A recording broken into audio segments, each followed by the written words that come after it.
take this center cap off, we'll just use a straight blade screwdriver. Just get behind here, slide it off. Put the lug nuts off, use a 22mm socket. And take the wheel off. Just gonna use a little rust penetrant. Just spray that down. Let that soak a little bit. Just gonna use a screw jack. You can always use a jack stand underneath the control arm just to support the control arm. Just spray this down, a little rust penetrant, let it soak. Now I'm gonna use a 21mm wrench on the bolt and 21mm socket. Take the nut off.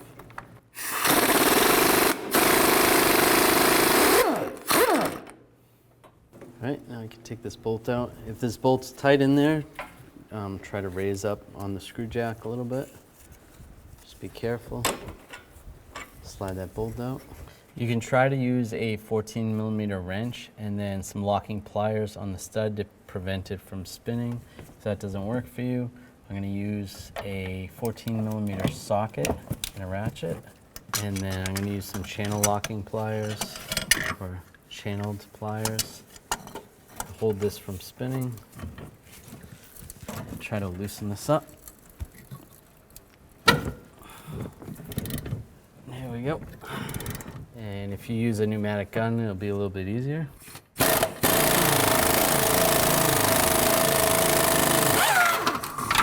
Oh, and sometimes you break it off. And that's okay. Slide this off and slide it out. These washers and then the bushing.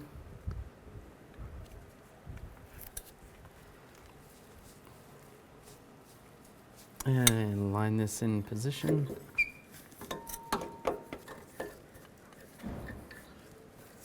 And take the other bushing.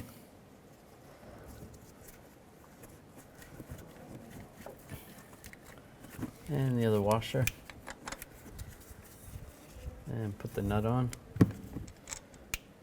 Get that started.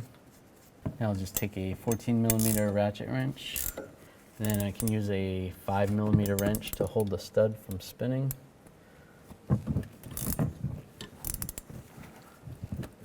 And tighten this up. And if you can get a torque wrench on there, torque that to 15 foot-pounds.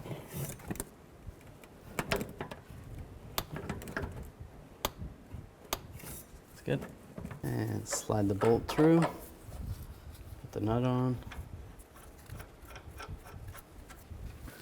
And then torque that nut to 59 foot-pounds. And lower the screw jack. Put the wheel back on. And the lug nuts. And now I'm going to torque these lug nuts in a star pattern or cross pattern to 140 foot-pounds to tighten the wheel down evenly.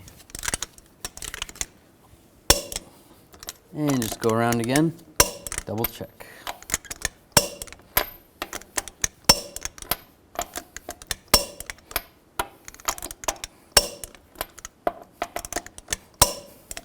And put the center cap on.